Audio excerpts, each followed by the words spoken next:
Welcome, everyone. My name is Phil Naray. I'm the VP of Cyber Defense Strategy at GEM, and we'll give people a few more minutes to join.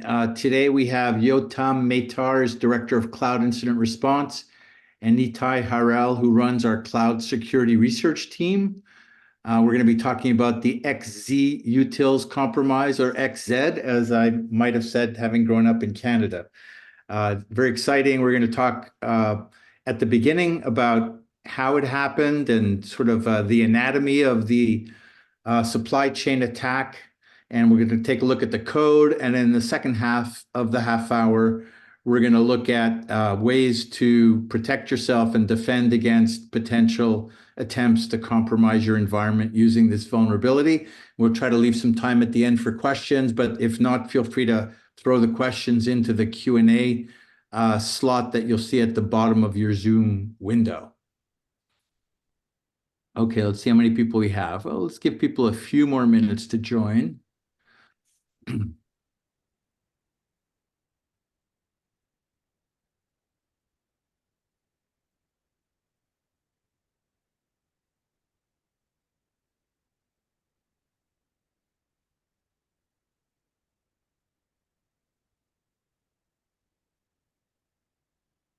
For today's webinar, I'm located in Boston. Yotam is in Washington, D.C. area, and Itai is up late at night in Tel Aviv. So welcome, everyone.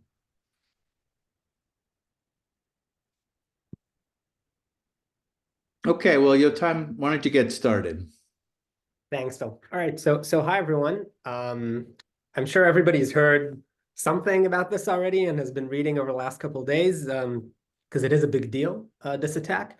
But I'm just going to jump straight into some background and then walking through what we know so far about this attack. So first of all, just to align very quickly about XZ Utils. So this library has been around for about 19 years now since development started. It's an open source library that has a lot of different compression functions in it, mainly had to do with LZMA and some other algorithms. And it's used in a lot of Linux distributions, basically making it very common upstream code. So a lot of applications are reliant on this without possibly even knowing it, or even if they do without controlling it, because it's embedded in many different Linux distributions, such as Debian and many, many others. So that's the background for this. And it is a fully open source project. It's of course managed by somebody, but a lot of contributors over the years have helped make this useful and better. Now, what happened the last few days is there have been reports, and we're going to get a lot more into this, but it's been discovered that specific contributors to this open source project, to XZ Utils, were able to merge malicious code into its repository and basically turn XZ Utils, at least in its newest versions, into a backdoor to Linux systems which rely on it. Now, we're not going to touch on every single technical piece of this, but just so we understand what we're talking about here as far as scope. So only specific relevant distributions which rely on XZ Utils could have been affected. And out of those distributions, because this specific backdoor that was embedded into the library was detected quite early, and we'll get into that story in just a second, that means that the likelihood that operational systems and systems that are in full production were impacted is rather low. There are a few, which we already know of, which have been impacted, but mostly these were in development phases and testing phases, not widely disseminated distributions in production. So that's just something to keep in mind before we all just panic and say that everything is compromised. So that's just a point about the scope of what we're going to discuss. And finally, an interesting point here about open source. So we're gonna see in just a second how this attack unfolded, but I already mentioned that the malicious code was inserted by a member of this open source community. So essentially somebody who was pretending, and for a while actually was a contributor, a legitimate contributor to this library, who made improvements to the library and to the code, also used that access and the trust gained by the community in order to embed malicious code. So this is kind of an interesting case study because it shows the potential risk of open source, of course, because we don't know who all the contributors are. We don't validate each person, but also the incredible value of this community, because once the malicious code was embedded, it was detected remarkably quickly. And much of the reason for that is that this code is open source. So many different people have the chance to try and find these things. And as we're going to see, it was found in an impressive way by a member of the community, not by the person who ran the library. So that's, again, the power of open source and the risks of open source together. So with that background, let's jump into the story of what we know. I'm going to try to contextualize the key events of what happened here on a timeline. So first of all, I mentioned this library has been around for a while. It was created by this user in 2005. Between 2005 and 2008 was initial development. Many other people in the community started pitching in, but the library was still managed mainly by this user. And then it became standard. As we said, it was used in a lot of different Linux distributions. Our attack, the relevant malicious events, start in 2021 when this specific user, Gia Tan, sends their first patch email, essentially requesting to add their own patches to the community. Now, we don't know anything substantial about this user at this point. We can't say whether this user is a legitimate user, which was later compromised and taken for this attack, or whether this was a user created by malicious actors to run the attack. For reasons we're about to see, it's likelier that the second option is true, but we can't say that for sure. However, this user started operating in October of 2021 and became more active as time went on. Now, what's interesting is that this wasn't the only user involved in these operations. So we're not mentioning every single activity, but ever since becoming active, this user made several patch requests. Many of them were implemented. This user became an active contributor to this library and others, which we're not going to dive into in this talk. But what happened, and I want to mention two events here, is that in October of 2022, another user called Jigar Kumar sent another email, but he was referring directly to patch requests and pull requests made by Gia Tan. So essentially, this user was complaining that these requests made by Gia Tan were not yet implemented in the environment. So this user was pushing for implementation as if they're just an anxious user looking for this new stuff to be put in. And then we had similar behavior from a third user, from this Dennis Entz. So these two users are essentially playing the same role in our story, which is they're here to push the original user, Colin, the one that was responsible for the Utils library, to let the Gia Tan updates into the system as quickly as possible, essentially building trust and building a community following for this Gia Tan, essentially making it look like people want his stuff in there and they should be pushed in as quickly as possible. Now, we're not going to dive into every one of these emails and these communications that were put out to the community because there really is a lot of them.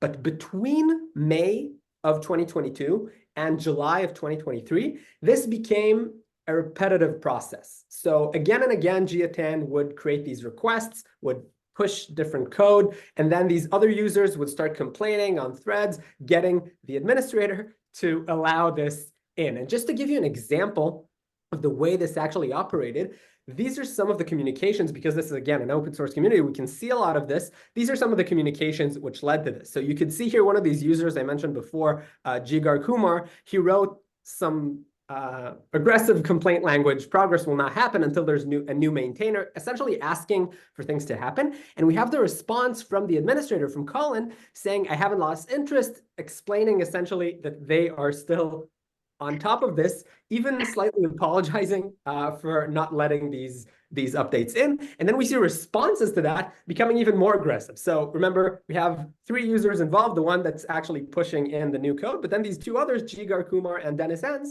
who are writing these messages. So we're sorry about your issues, but it's important to be aware of your limits. Again, pushing and pushing and pushing to give the malicious user Gia Tan more power in this community until this user eventually became a maintainer of the code repository himself. So this social engineering influence campaign is very effective, regardless of any malicious code being implemented here, which none of that has happened up until this point in the timeline. They're doing a very good job of building credibility and gaining power for this user for when they are ready to strike. Now, the first partially malicious event that we can refer to here happens on July 7th of 2023. The reason I'm saying partially is because no malicious code has been detected as of yet to have been input at this stage. However, at this date, what GEATAN did was disable a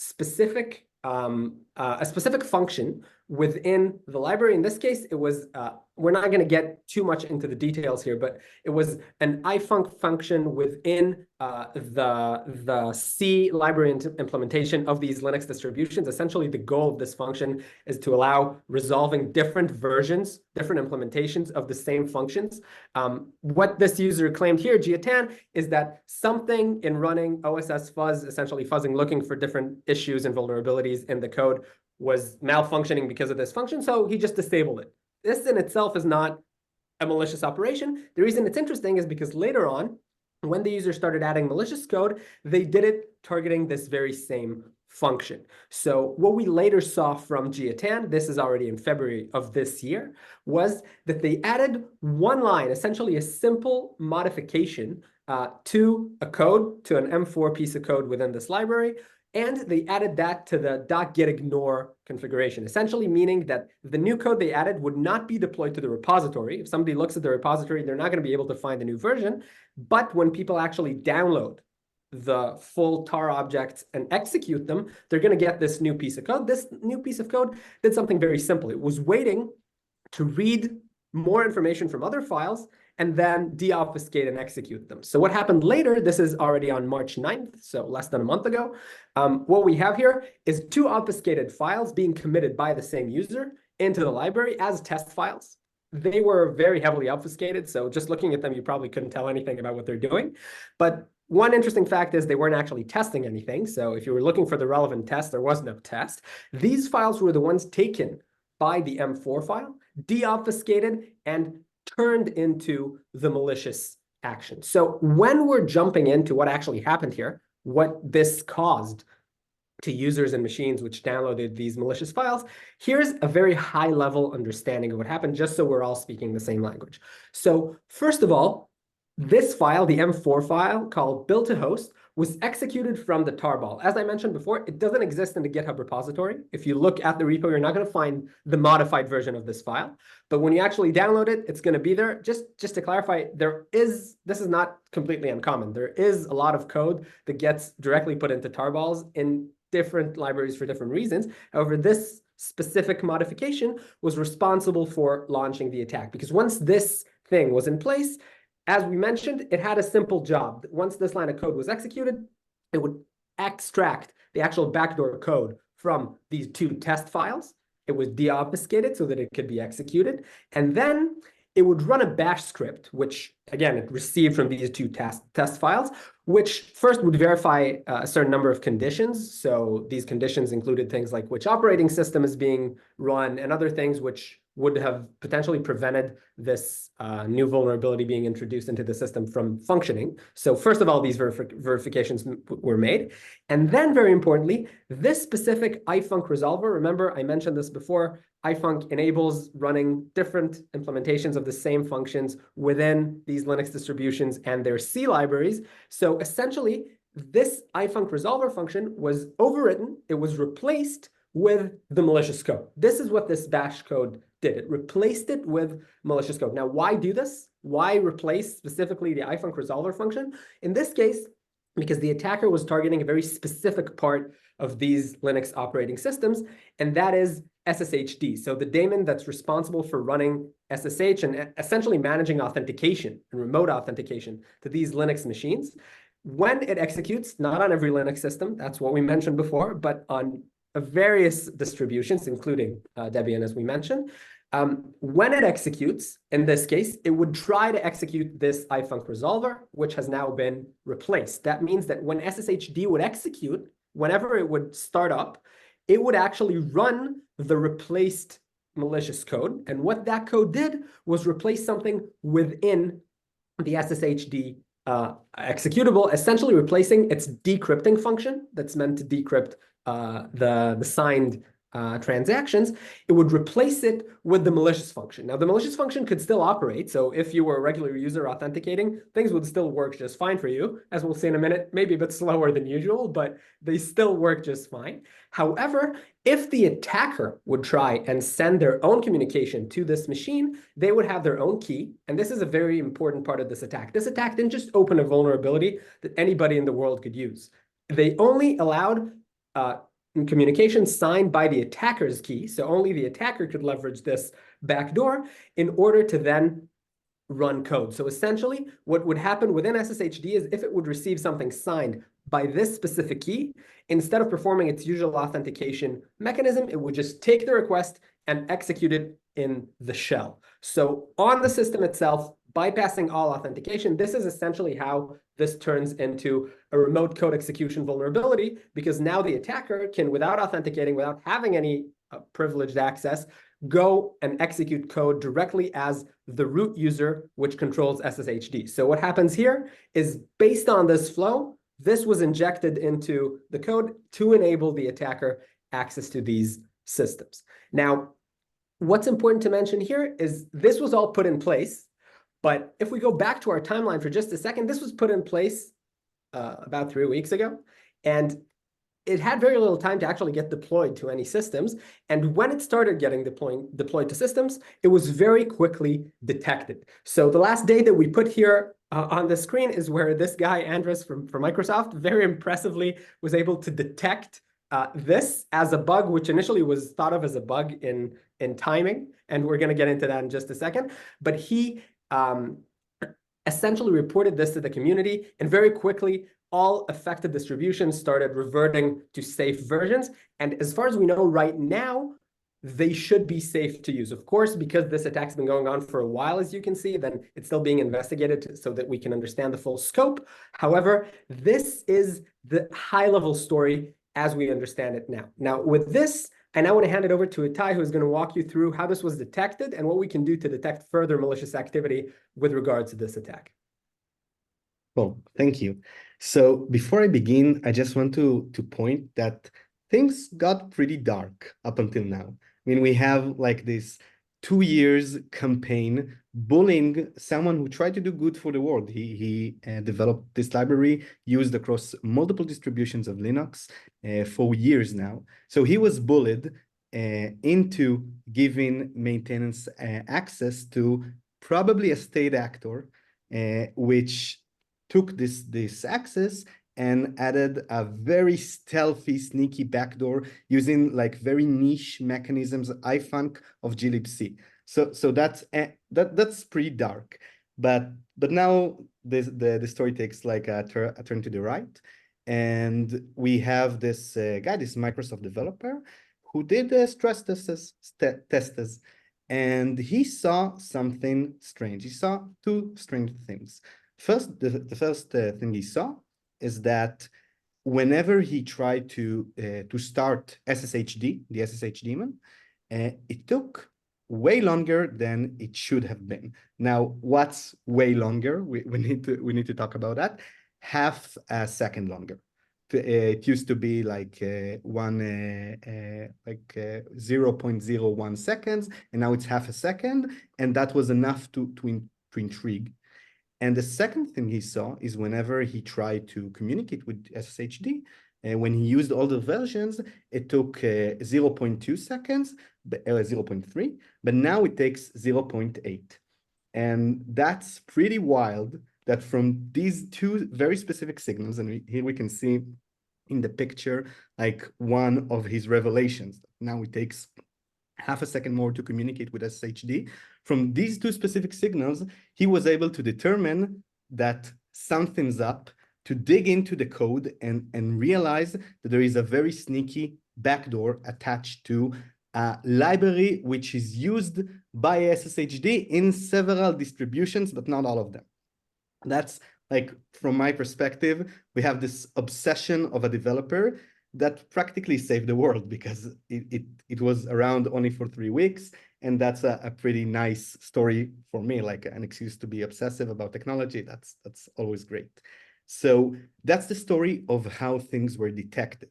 And we got extremely lucky because, as Yotam showed in the timeline before, it only took about 3 weeks. So the ability of the backdoor of the damage to propagate across multiple distributions was pretty insignificant, which is good. Now, let's move on. So with that in mind, we should ask ourselves, what should we do now? And we don't want to cause panic because it only was around for 3 weeks, but I think it is a big deal, and we should check and make sure that we're okay. So we have a bunch of recommendations, but the first recommendation in my mind is you should check which XZ Utils library you have, which version, and if it's too much, if it's too new, downgrade. That, I think that's the best possible recommendation we can give, because this is like a very sophisticated attack. It went on for 2 years, and the community keeps on testing and checking and validating the commits made by the actor. Now, we don't have full visibility yet. So in order to be sure that we're okay, we can, in my opinion, simply look for XZ Utils, make sure that we have a not backdoored version of it, and like take a deep breath. So these are like the way to check. You can run the which XZ, you find the version, and if you do have a too new version, downgrade and restart the SSH daemon. Now, in my personal opinion, if you can like replace the instance altogether, restart it from a snapshot, do that, because we don't know if someone maybe was able to take advantage of the time where the backdoor was around to do some stuff on your machine. But I think essentially looking for the XZUtil library, downgrading it and restarting SSH will be just fine. Now, other than that, because this is an ongoing incident, because this was such a elaborated attack, our next recommendation is you need to stay on top of the news, stay on top of reports of affected distributions and maybe applications. SSHD is the thing that we're aware that the state actor, I don't know if it's a state actor, I'm guessing it is, but we don't know. We know that they attacked SSHD. We don't know if any other application was affected. So it's, in my opinion, very important to like stay vigilant and stay on top of reports and news. Now, we've combed like security bulletins by the different distributions, and things are looking good. And for Fedora and Debian, it seems like only unstable versions were affected. Again, for now, it seems like only unstable versions were affected. For Kali, only specific versions between the 26th and the 29th of March were affected. If you have anything before or after that, you're okay. For other distributions such as Gen 2 or Alpine, it seems, again, for now that you're okay. But because it's an ongoing incident, you need to A, stay on top of reports, and B, just downgrade. Just downgrade XZUtils. Why take the risk? I'll just throw in one more point regarding this issue with application. So the current code can only affect SSHD because that's just the way it works and what it does. But because this is such a wide campaign and because this library is so widely used, we just don't know if maybe there's something else, right? Maybe the attacker also put in something malicious in a piece of code from a year ago, and that's why we're recommending vigilance on a wider scale when it comes to applications relying on this library. Definitely. Okay, so other than that, we do believe in like defense in depth, and we think that even if for some reason maybe we've missed an instance with the backdoor library, or I don't know, something happened, we should have detections and monitoring to see if anyone trying to take advantage of this backdoor. Now, because this was a backdoor targeting specific Linux distributions, my main recommendation here is eyes on the prize, eyes on Linux machines. So first of all, we're going to try and monitor for initial access. And here we can see substantial SSA interaction, SSA sessions with unusual or suspicious IPs. If you have threat intel, that's great. Use it to track down weird SSH communication. Also, unusual IPs for organization. Not everyone in the organization connects via SSH to a machine. It should be from very specific IPs. If something acts differently, then you should be aware of that. So that's like the initial access part of the kill chain. The next phases, which I recommend, is first of all, look for irregular child processes of SSHD. Again, SSHD is pretty straightforward. It runs, I mean, it's very complicated, but it runs across so many servers. It shouldn't have these irregular child processes. If it has something, something's up. You should look at it. The next phase is the discovery. Whenever an attacker sort of lands on a machine, their first go-to approach is to discover what's around them. It could be network discovery, like nmapping the environment, or if it's a machine stored in the cloud, it can be an attempt to do it through control plane.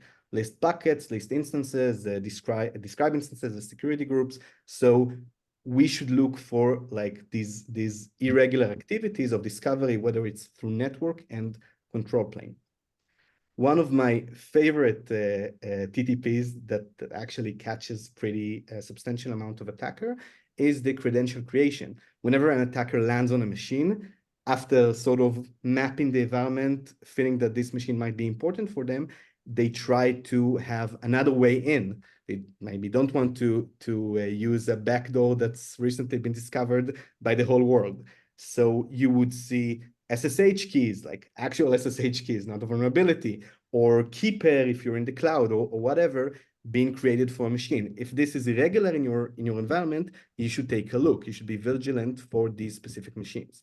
And another one, which I am really fond of, is the credentials of instances used from external IP. And this is, again, very cloud askew, where sometimes we see attackers take credentials, cloud credentials from virtual machine, AWS, GCP, Azure, and use these credentials from their personal computer or from stations around the world. Anyway, this isn't the IP of the computer. So if you see that, again, eyes on the Linux machines. So I think these are like my favorite TTPs and my favorite recommendations for Linux machines. But the bottom line is, up until we sort of have a better understanding of what happened, eyes on the Linux machines, it's just like a very good recommendation and tip for detection and monitoring.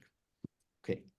Now, as a part of my job, which is pretty exciting for me, at least, is to sort of look at these attacks and have a feel of what we can learn from them in a more longer term perspective. And just wanted to show you like two ideas we had. So the first one is regarding unusual GitHub activity. Now, this is pretty cool. We can see that the attacker, Jiatan, was active throughout 2 years in very specific hours, but the specific commits, the malicious commits, were done in practically a whole different time zone. So this tells us two things. First of all, it tells a story about the modus operandi of the attackers. What I believe, again, I have just my belief, is that in order to maintain this attack throughout 2 years, regular commits were added by freelancers in different time zones. But when they wanted to add the malicious commit, the actual attacker did it in their own time zone. So that's like a guess I have when I see this about their modus operandi. The second thing is, that's a pretty neat detection. When you have a GitHub user with like very high permissions doing something in very unusual time, that should raise a bell. So that's like, as with the detection engineering perspective, that's pretty interesting to me. And the second takeaway, which I think it's really nice, is the git ignore. Yotam mentioned it as sort of a stealthy way to cover their malicious code. And we can see that before Jiatan added his malicious bash script to git ignore, his malicious M4 script to git ignore, no one touched git ignore for 4 years. So we have this file no one has touched for 4 years being meddled with in an unusual time for a maintainer of the repo.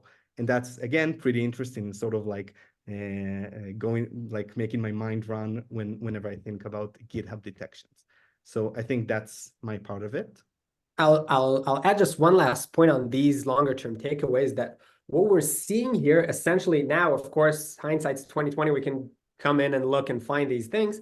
But what we're seeing here is that even a very sophisticated attacker left some traces behind in their activity targeting these SaaS services. In this case, it's mostly GitHub, which could have been detected if we were monitoring these logs, right? So people who own libraries, whether it's internal or open source things, and if we think about things like the SolarWinds supply chain attack, when they had code embedded into their code, within their own environment, these kinds of things are very hard for attackers to completely avoid. And that highlights the importance of these kinds of detections in the long term. So that's not going to prevent this vulnerability, that's done, right? But when we're thinking how to prevent the next one, these things are key. And especially when we tie these two things together, 4 years without touching the git ignore file. But before that, we saw that the attacker was basically active all the time, pushing things into the environment all the time, the legitimate things. So it's not like 4 years, nothing was done on this library. Things were being done all the time, but the specific malicious activity always leaves traces, looks a little bit different. And that's a key message to learn when we're building these heuristic detections in the future to try and stop these kinds of attacks. So I think with that, we'll end our presentation here. This is just a last point to make. What we know so far, this is an ongoing thing that researchers all around the world are still looking at. If more malicious code or more information will be released, of course, it's key to stay up to date with it so that you don't miss out on something which may be impactful to your systems. Thank you, Yotam and Itai. And, also, I think what's important here, or what I find interesting, is that even if you don't have a public repo, you're building your own code, the attackers may get into it some other way, as we saw with SolarWinds. So these are all lessons that will apply to any organization that builds their own code, even if it's not in an open source way. Thank you very much, Yotam and Itai. Really appreciate your work you put into this. If you have any follow-up questions, please send them to us. We'll be glad to answer. And stay tuned. We're doing monthly webinars on a regular basis, not just these unusual ones, where we'll be glad to share our knowledge and experience and hear from you all. Have a great rest of your day, everyone. Thanks.